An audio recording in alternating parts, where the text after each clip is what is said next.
Slalom začíname výjazdom z vyznačeného priestoru smerom vľavo. Pri slalome je potrebné dodržať dostatočný bočný odstup od kužeľa prednou časťou vozidla, približne 1 meter, nakoľko pri zatáčaní zadná časť vozidla opisuje menší polomer ako predná časť. Volantom točíme plynulo.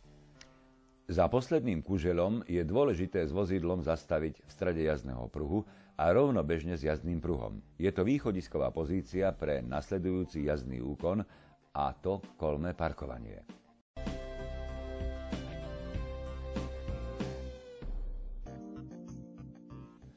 Kolmé parkovanie začíname priamo jazdou dozadu. Sledujeme prvý kužeľ na pravej strane vyznačeného priestoru, a to tak, aby kužeľ, naše pravé zadné koleso a naše oči tvorili priamku. V tomto bode vytočíme kolesá doprava.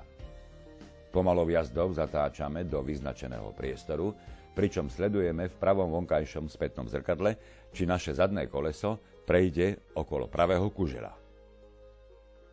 Pokiaľ áno, tak následne v ľavom vonkajšom zrkadle kontrolujeme ľavú stranu vozidla, či nám vozidlo míňa ľavý kužeľ tak, aby sme mali dostatočný odstup. Keď v ľavom vonkajšom zrkadle uvidíme zadný kužeľ, skontrolujeme pohľadom aj pravú stranu, a to tak, aby vozidlo bolo približne v strede medzi zadnými kužeľmi.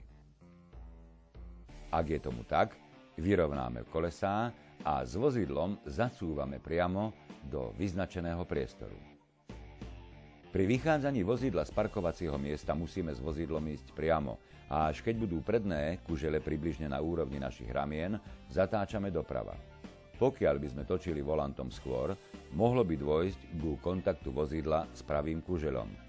Po výjdení z priestoru je opäť nutné zastaviť s vozidlom v strede jazdného pruhu a rovnobežne s jazdným.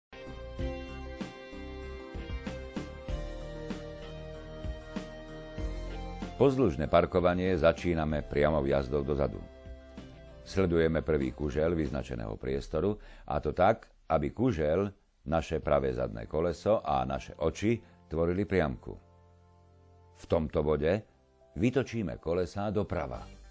V ľavom vonkajšom spätnom zrkadle sledujeme pravý kužeľ.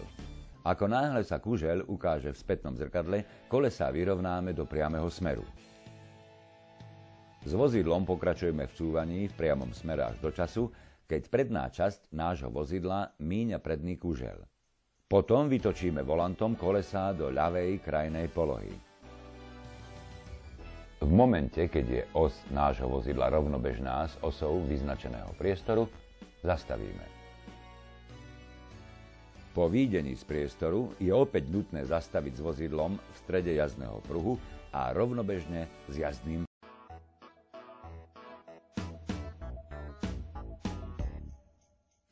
Cúvanie do garáže opäť začíname priamou jazdou dozadu.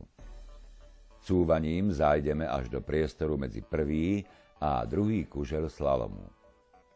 Tu vytočíme kolesá vľavo a pokračujeme v cúvaní. V pravom aj v ľavom vonkajšom spätnom zrkadle sledujeme predné kužele vyznačeného priestoru.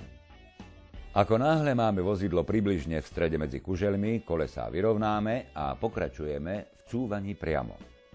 Keď zadná časť vozidla vojde do vyznačeného priestoru, vytočíme kolesá doprava. V pravom a ľavom vonkajšom spätnom zrkadle sledujeme zadné kužele vyznačeného priestoru. Keď sa vozidlo vo vyznačenom priestore zrovná, vyrovnáme kolesá a